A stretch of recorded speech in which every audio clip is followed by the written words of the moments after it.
أعوذ بالله من الشيطان الرجيم بسم الله الرحمن الرحيم قال رب اشرح لي صدري ويسر لي أمري واحلل عقدة من لساني يفقهوا قولي صدق الله العظيم وصدق رسوله النبي الكريم اللهم صل على سيدنا ومولانا محمد وعلى آل سيدنا مولانا محمد. عزیز طلبہ و طالبات اور میرے پیارے ناظرین، السلام علیکم ورحمۃ اللہ. آج ہم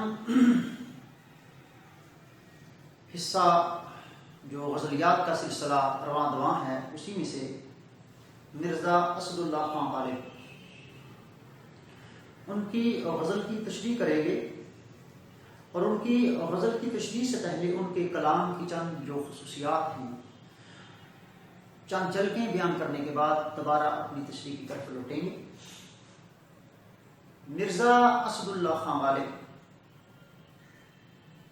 بہت بڑے شاعر ہیں، عظیم شاعر ہیں، استاد الاساتذہ کہ ایسے شاعر ہیں کہ جنہوں نے اردو ادب میں ایک ایسا راستہ اختیار کیا، ایک ایسا راستہ بنایا کہ جن کے راستے پر اب تک شعراء حضرات چل رہے ہیں. یعنی مرزا اسد اللہ خان غالب کسی کے بنائے ہوئے راستے پر نہیں چلے، بلکہ ان کے بنائے ہوئے راستے پر سارے کے سارے جتنے بھی شعراء حضرات ہیں وہ چل رہے ہیں، اس لیے استاد الاساتذہ کہلاتے ہیں. سورج شاعر، یعنی سورج کی موجودگی میں شمع کو روشن کرنا، لالٹین جلانا، بلب روشن کرنا، چراغاں کرنا، اور چراغاں کرنے کے بعد یہ خیال اور گمان ہو کہ سورج کی روشنی کم ہو تو کبھی بھی آپ سورج کی روشنی کا مقابلہ نہیں کر سکتے. تو اس سے مراد آپ کے ذہن میں یہ خیال آ رہا ہوگا کہ علامہ محمد اقبال بھی بہت بڑے شاعر ہیں، قومی شاعر ہیں. ہاں، وہ تصوف کے بہت بڑے شاعر ہیں، لیکن علامہ محمد اقبال سے غالب بہت بڑے شاعر ہیں، مقبول ترین شاعر. ان کی شاعری میں تصور عشق آپ کو جا رہا، تصور محبوب، معانی دار پہلو آپ کو ملیں گے. ان کا جو غزل کے اندر جو ان کا بیان ہے سادہ اندازی بیان ہے، منفرد انداز ہے. فارسی اور اردو کے آپ کو رنگ نمایاں نظر آئیں گے. تشبیہ اور استعارہ جو ایک خاصیت ہے شاعری کی، یہ بھی رنگ آپ کو ملیں گے. صوتی رنگ اور جدت یادات. مرزا اسد اللہ خان غالب بہت بڑے شاعر بھی تھے، اور اردو شاعری میں ان کو بالکل ذوق نہیں تھا. وہ فارسی زبان اور فارسی شاعری پر نازاں تھے، لیکن یوں ہی جب اردو ادب میں وہ داخل ہوئے، قلم اٹھایا، تو پھر غالب کے بعد جو ہے وہ قلم ہی ٹوٹ گیا. اور غالب کی جو زندگی ہے وہ انتہائی قسم پرسی، انتہائی دکھوں، اذیتوں، مصیبتوں، پریشانیوں کا ایک مجموعہ ہے. لیکن باوجود اس کے انہوں نے اپنے قلم کو روکا نہیں اور لکھتے گئے. اور اس قدر انہوں نے لکھا کہ اپنی ہی زندگی میں انہوں نے مقبولیت حاصل کی، عزت حاصل کی، بہت چرچا ہوا. جس مشاعرے میں بھی جاتے وہ لوٹ لیتے تھے. تو آئیے ناظرین واپس آتے ہیں اپنی شاعری کی طرف. باستے دشوار ہے ہر کام کا آسان ہونا، آدمی کو بھی میسر نہیں انسان ہونا. اس کا مفہوم کچھ یوں ہے، جس طرح ہر کام کا آسان ہونا مشکل ہے، اسی طرح آدمی کا انسان بننا بھی مشکل ہے. زیر تشریح شعر میں شاعر نے دو چیزوں کو بیان کیا ہے. ایک آسان کام جو ہماری نظروں میں بظاہر نظر آتا ہے، اگر اس کو عملی طور پر کرنے کی کوشش کی جائے تو وہ دشوار ہوگا، مشکل ہوگا. اور دوسری بات انہوں نے بیان کی کہ آدمی تو اس کائنات کے اندر بہت زیادہ ہیں، لیکن انسانیت کے حامل چند لوگ آپ کو نظر آئیں گے۔ گو مرزا اسد اللہ خان غالب نفسیاتی مشاہدے کے پیش نظر اس نے یہ ہمیں ایک ایسے رمز شناس ہیں اور لفظوں پہ بھی مزاج شناس شاعر ہیں، اور انہوں نے بڑی ہی خوبصورتی کے ساتھ یہ ہمیں سمجھانے کی اور قارئین کو بتانے کی کوشش کی ہے کہ ہماری نظروں میں جو کام بظاہر لگتے ہیں کہ ہم ان کو آسانی کے ساتھ کر لیں گے، لیکن جب ہم ان کو عملی طور پر درست کرنے کی کوشش کریں تو وہ یہ بہت ہی مشکل کام ہے، بہت ہی کٹھن کام ہے، دشوار کام ہے۔ اور دوسرے جو شعر میں دوسرے مصرے میں کہ آدمی کو بھی میسر نہیں انسان ہونا، تو یہ دونوں مترادف لفظ ہیں، یعنی آدمی سے مراد آدم علیہ السلام کی اولاد، اور انسان کا مفہوم انہوں نے یہ لیا ہے کہ اشرف المخلوقات، مخلوق خدا کے ساتھ جو جذبہ ہے، محبت ہے، یہ لازمی ہے۔ اگر مخلوق خدا کے ساتھ آپ کی محبت نہیں ہے، اشرف المخلوقات کے ساتھ تمہارا خدمت کرنے کا جذبہ نہیں ہے، تو پھر تم انسان کہلانے کے حقدار نہیں ہو۔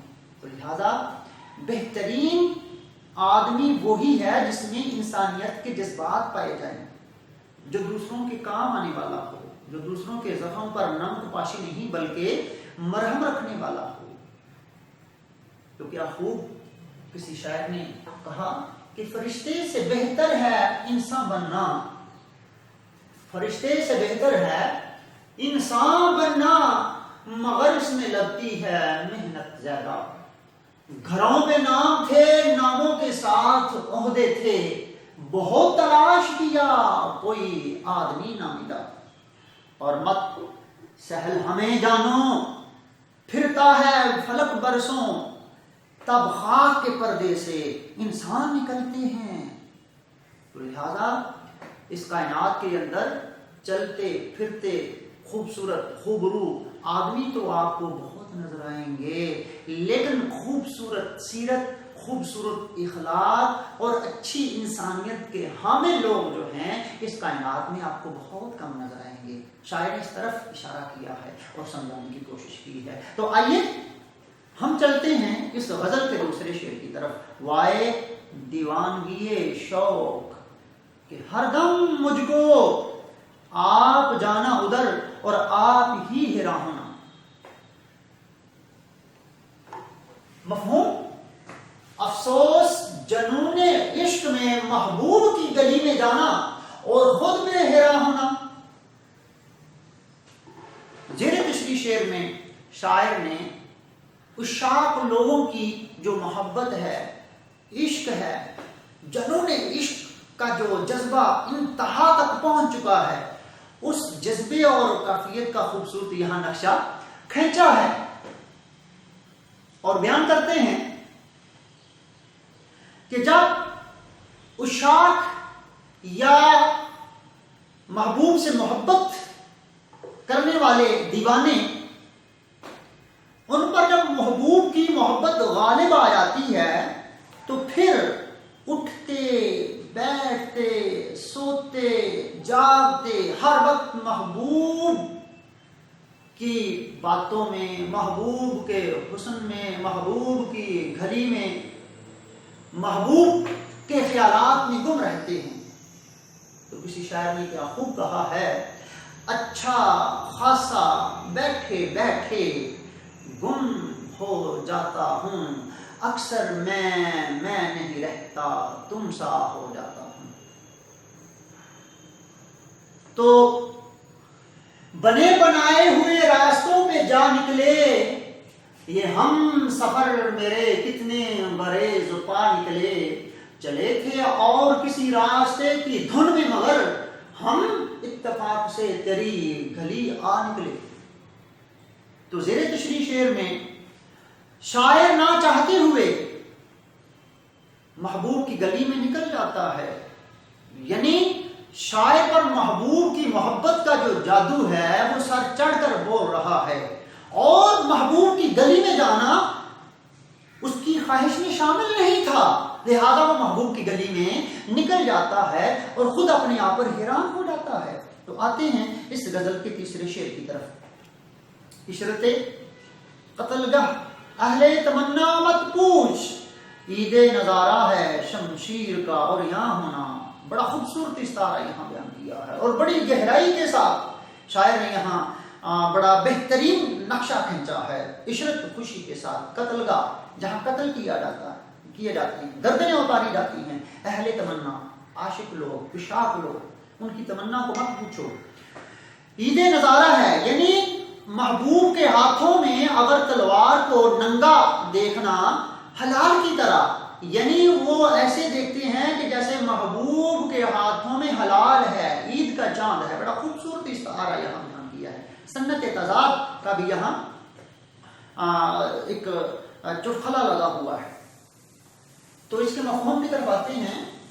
عشاق کا قتل گاہ میں محبوب کے ہاتھ میں تلوار کو دیکھنا عید کے چاند کے منظر سے کم نہیں ہے. تو زیر تشریح شعر میں شاعر نے عشاق لوگ جب محبت کے جذبے اور انتہا تک پہنچ جاتے ہیں تو پھر ان کو اپنی زندگی سے بالکل پیار نہیں ہوتا. محبوب کو حاصل کرنے کے لیے یا محبوب کی خاطر جان تک کی بازی لگانے کے لیے وہ نکلتے ہیں، ڈرتے نہیں، وہ ثابت قدم رہتے ہیں، بلکہ محبوب پر قربان ہونا غنیمت سمجھتے ہیں. تو شاعر نے زیر تشریح شعر میں یہ بیان کیا ہے کہ عشاق لوگ جب قتل گاہ میں محبوب کے ہاتھوں قتل کرنے کے لیے پہنچتے ہیں اور جب اپنے محبوب کے ہاتھ میں ننگی تلوار کو دیکھتے ہیں تو وہ ننگی تلوار جو حلال کی طرح، پہلے دن کے چاند کی طرح ان کو دکھائی دیتی ہے، اور ایسے لگتا ہے کہ جیسے وہ عید کے چاند کا نظارہ کر رہے ہیں. یعنی محبوب کے ہاتھوں قتل ہونا وہ اپنی خوش نصیبی سمجھتے ہیں. لہذا مرزا اسد اللہ خان غالب نے عشاق لوگوں کے بہترین جذبے کو یہاں بیان کیا ہے. عشاق لوگوں کے جنون عشق کی کافیات کو بیان کیا ہے.